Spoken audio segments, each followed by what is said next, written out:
Di sini terkait dengan supervisi yang akan saya lakukan di kelas bersama Ibu. Nah, untuk itu, Ibu kira-kira materi apa yang akan disampaikan pada saat saya akan melaksanakan supervisi? Jadi pada saat Ibu melaksanakan observasi, saya akan melaksanakan memberikan materi matematika, pembelajaran matematika dengan materi rasio. Dari materi yang Ibu sampaikan, apa tujuan pembelajaran? Materi yang akan saya sampaikan. Jadi tujuan pembelajarannya itu adalah bagaimana nanti anak-anak memahami konsep rasio dan menggunakan bahasa rasio untuk menjelaskan hubungan perbandingan antara dua besaran.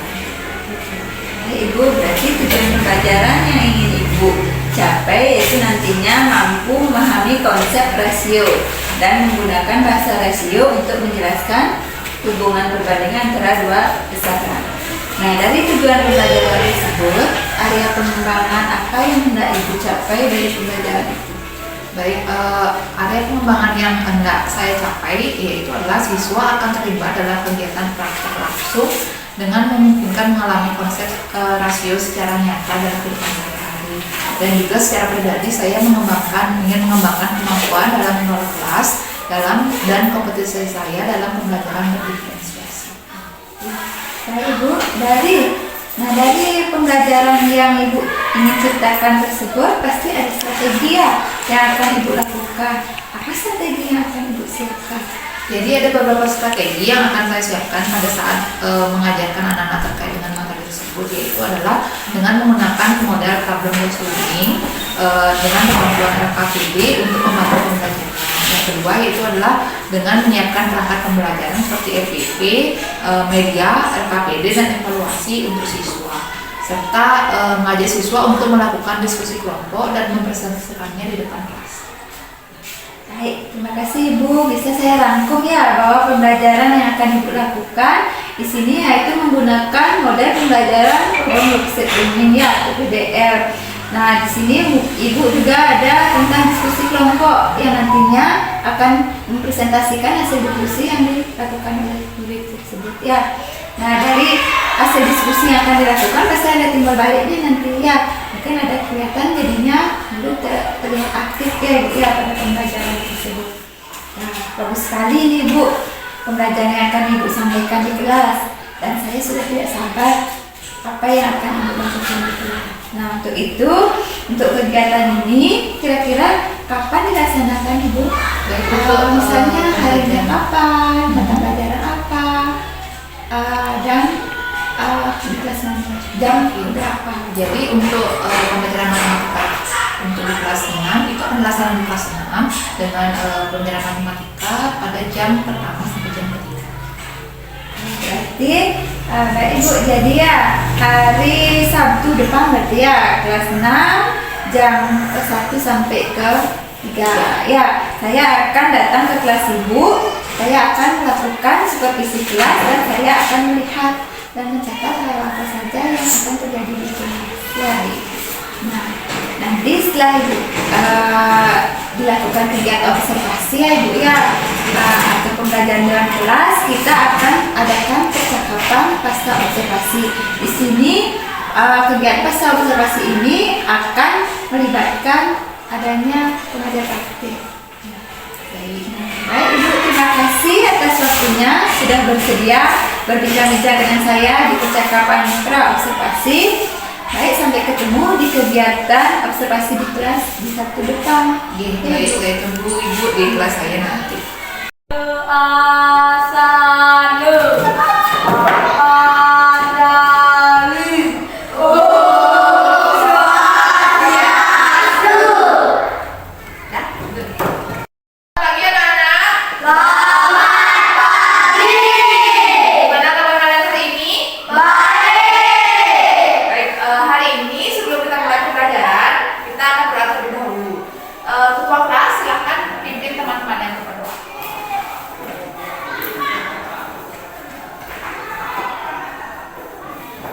Sebelum kita belajar, mari kita berdoa bersama. Berdoa, mulai.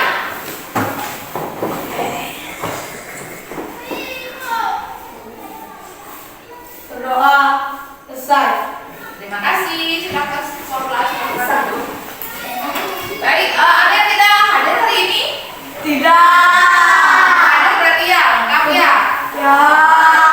Sebelum kita mulai pembelajaran, Ibu ingin ini dulu. Kalian hari ini, Ibu pokoknya sebentar kalau kalian pada saat pembelajaran kalian harus aktif. Sepakat? Kalian harus aktif. Kalau misalnya Ibu tanya tuh kalian harus angkat tangan. Atau kalian misalnya ada pertanyaan angkat tangan. Bisa dipahami? Bisa.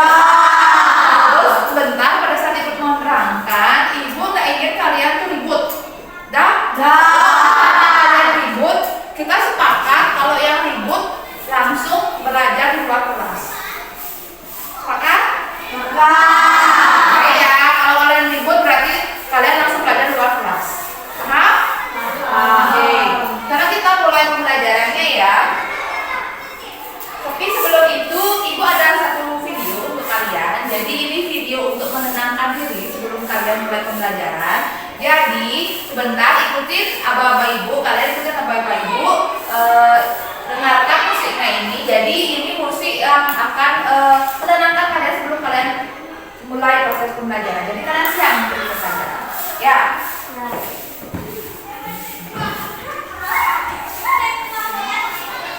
Oke, ini musiknya. Jadi Ibu akan pilih. Jadi musiknya ini adalah musik tenang. Kalian pernah yoga nggak? Tahu yoga nggak? Mirip seperti itu. Ya, jadi pada saat Ibu mulai musiknya, kalian tutup mata. Paham? Oke, kita mulai ya. Oke, tutup mata kalian. Oke, tenangkan pikiran kalian. Tarik nafas dalam-dalam. Hembuskan. Oke, tarik nafas dalam-dalam. Hembuskan. Oke, tarik nafasnya lagi. Hembuskan pelan-pelan. Oke, sudah. Sekarang kalian boleh buka mata. Gimana perasaan kalian? Oke, jadi kalau kalian nanti ya, kalau misalnya kalian ada masalah atau apa, kalau kalian marah, coba kalian belajar tarik nafas dulu dalam-dalam. Kalau tarik nafasnya, terus kalian diamkan 3 menit, tapi jangan diamkan terus ya, nanti mati kalian. Diamkan, hitung 1, 2, 3, 4, 5 baru hembuskan. Lewat mulut boleh, lewat hidung juga boleh. Paham? Itu ya, itu cara mengatasi supaya kalian nanti bisa konsentrasi sebelum proses pembelajaran. Sudah? Oke, jadi hari ini kita akan belajar tentang Rasio. Oke, rasio. Oke, rasio. Kalian apa yang kalian tahu tentang rasio?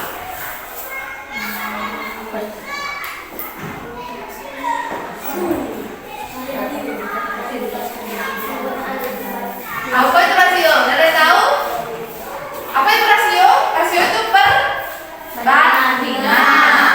Terus apa lagi? Pecahan.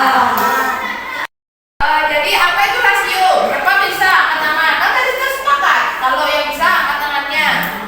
Ya, perbandingan dan pecahan. Terus yang lain apa? Yuk coba-coba. Yuk, apa itu rasio? Ada yang angkat tangan? Oke, terima kasih ya Krisna. Jadi Krisna bilang tadi, jadi rasio itulah perbandingan dan pecahan. Jadi sebelum kita belajar tentang rasio, Ibu akan menyampaikan tentang tujuan pembelajaran. Kenapa sih kalian harus belajar tentang rasio? Ya, jadi yang pertama menjelaskan konsep rasio dan penggunaannya dalam kehidupan sehari-hari. Jadi kalian itu gunakan mudah sehari-hari. Kalian tahu sebenarnya, tapi oh itu namanya rasio itu kalau yang kalian nggak ya. Terus yang kedua, menyederhanakan rasio dengan menggunakan faktorisasi prima. Karena kalian pernah belajar tentang bilangan prima?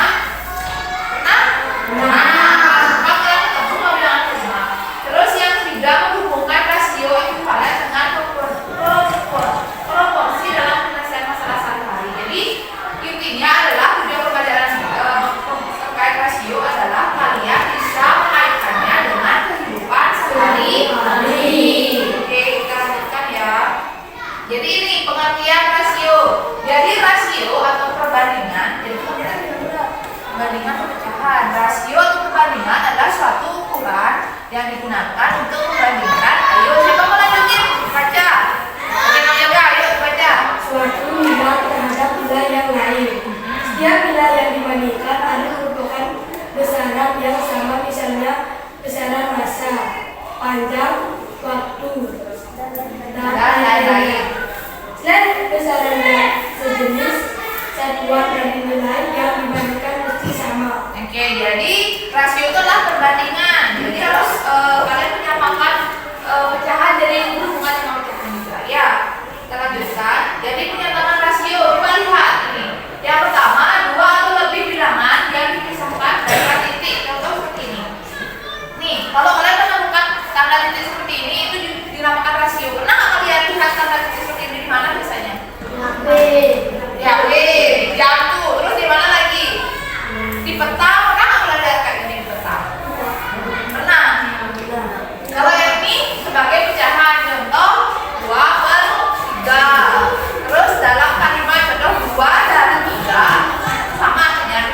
3, yang di sebelah kali 3. Berarti umurnya Sita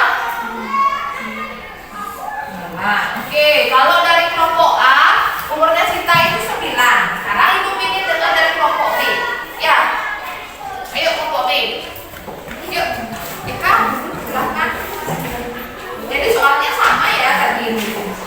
Sita sama Riko umurnya 3 berbanding 5.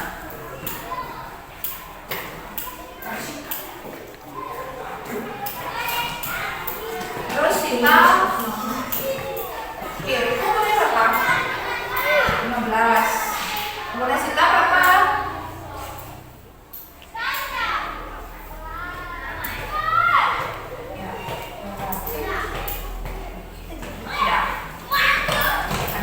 Jadi kelompok A sudah buat ini ya. Jadi umurnya Sita 9. Terus kelompok B juga sudah mempresentasikan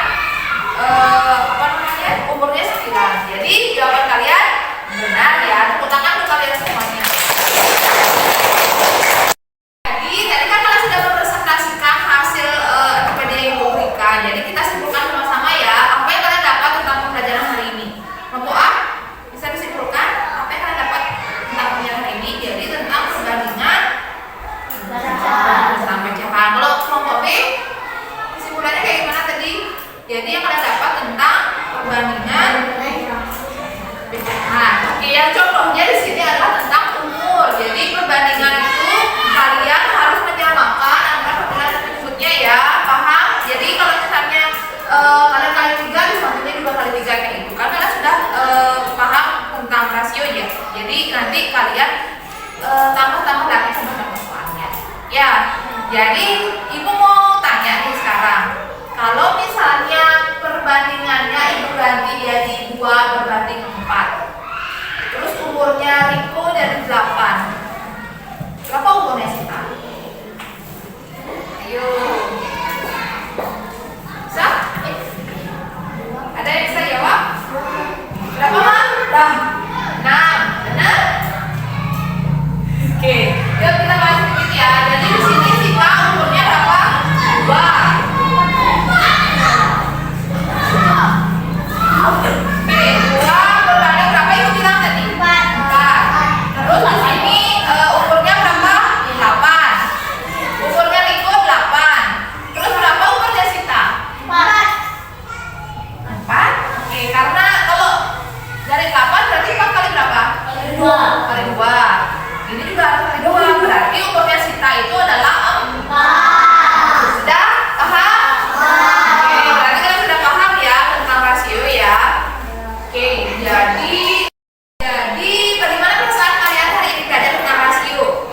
Baik. Kalian senang belajar tentang rasio? Jadi berhubungan ya dengan kehidupan kalian sehari-hari. Kalau misalnya Ibu kasih contoh, umurnya Mang Yoga 8, umurnya kakaknya berapa kalau perbandingannya 2 berbanding 4, bisa aja kalian cari, paham? Jadi kalau kalian dikasih perbandingan kayak itu kalian bisa menentukan. Sudah? Terus untuk pelajaran selanjutnya, pertemuan selanjutnya nanti kalian lanjutkan jawab LKS halaman 80. Ya. Oke, jadi untuk hari ini pembelajarannya cukup sekian. Jadi sebelum kita istirahat, kalian berdoa kembali ya kepada ketua kelas di depan.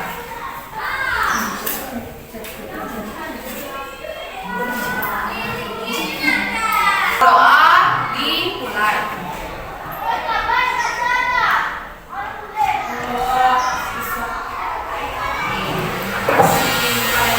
Sampai jumpa di pertemuan selanjutnya ya.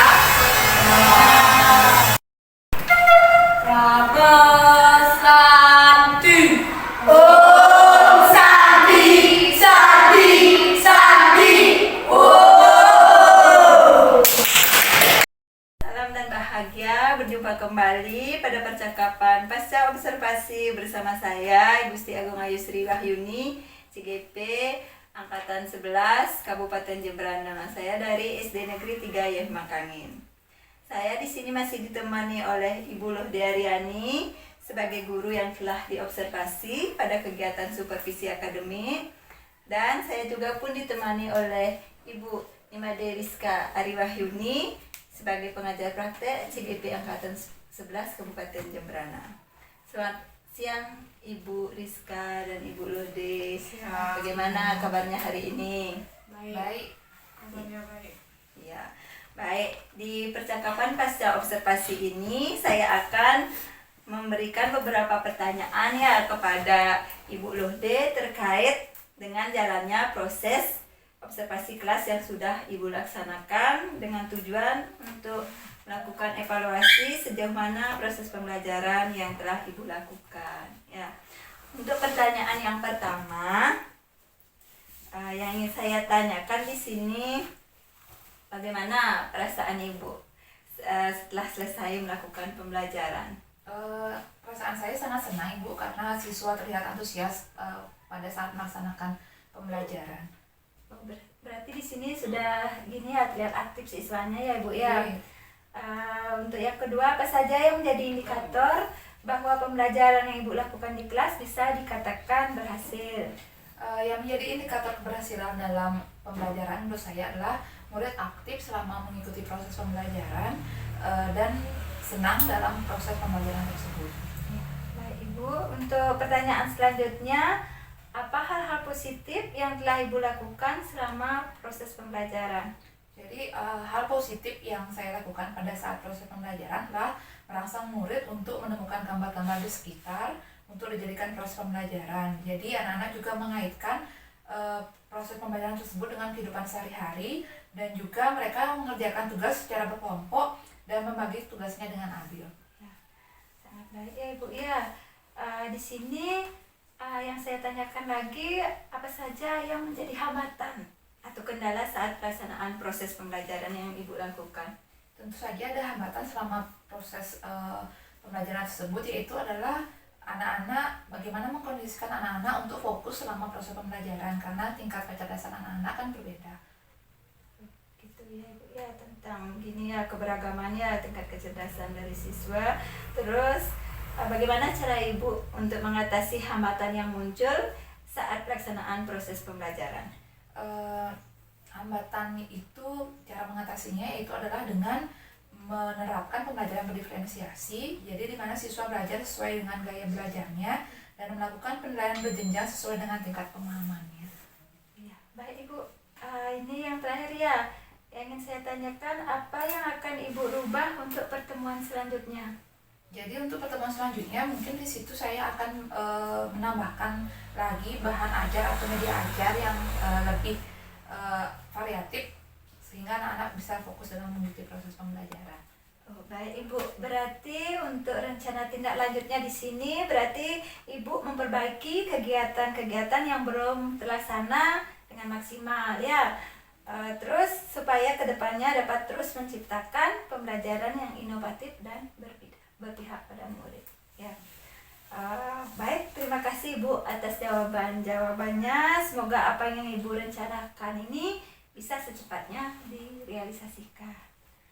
Nah, untuk selanjutnya, baik, saya berikan kesempatan kepada Ibu Rizka sebagai pengajar praktek ya untuk memberikan umpan balik dan tanggapan terkait jalannya percakapan pasca observasi atau mungkin kegiatan observasi kelas yang telah dilaksanakan. Untuk waktu saya persilahkan Ibu. Baik, terima kasih. Di sini saya ingin memberikan umpan balik terkait dengan proses percakapan yang tadi sudah berlangsung antara Ibu Agung dan Ibu ya. Nah, untuk umpan baliknya di sini dari yang itu, kalau untuk Bu Agung sudah dalam teknik coaching ini sudah menerapkan penerapannya sudah sangat baik, di mana Bu Agung sudah mampu mengajukan pertanyaan yang berbobot sehingga mampu mendorong kuci atau ibu untuk bisa merangsang berpikir kritis dan merefleksi diri sehingga nantinya bisa memberikan pembelajaran yang yang bermakna bagi murid. Nah, selain itu juga yang tadi saya dengar bahwa tadi Ibu Agung juga sudah menggali lebih dalam lagi tentang pemahaman tentang kelas yang dilakukan oleh Ibu Lode, sehingga bisa meningkatkan dan mengembangkan potensi yang ada pada dirinya. Seperti tadi Ibu Lode bilang bahwa akan menerapkan media-media yang variatif, ya kan seperti itu. Terus juga sudah menerapkan kerja kelompok dan melibatkan lingkungan sebagai sumber belajar, sehingga nantinya kebermaknaan dalam pembelajaran itu tercapai, sehingga nanti kan tujuan pembelajaran otomatis akan tercapai, kan seperti itu. Nah, itu untuk umpan balik yang bisa Tiang berikan. Nah, terus yang kedua untuk tanggapannya proses yang sudah berjalan tadi sudah sangat baik dari segi praobservasi dan observasi maupun pascanya sudah berjalan dengan baik, dan nantinya dimohonkan untuk ke depan akan terus berlanjut, sehingga nanti semua bermuara kepada peserta didik yang menciptakan pembelajaran yang nyaman, aman, dan menyenangkan untuk peserta didik. Nah, mungkin seperti itu yang bisa Tiang sampaikan. Baik, Ibu Rizka, terima kasih banyak ya atas umpan balik dan tanggapannya terhadap kegiatan pasca observasi kita hari ini. Nah, akhir kata ya baik, di sana akhirnya rangkaian kegiatan supervisi akademik sudah berjalan sesuai dengan yang kita rencanakan, yang dimulai dari percakapan praobservasi, observasi kelas, dan pasca observasi. Saya ucapkan terima kasih kepada Ibu Rizka selaku pengajar praktek dan Ibu Lode Aryani sebagai guru yang diobservasi, dan saya akhiri kegiatan hari ini. Selamat siang. Siang, Ibu.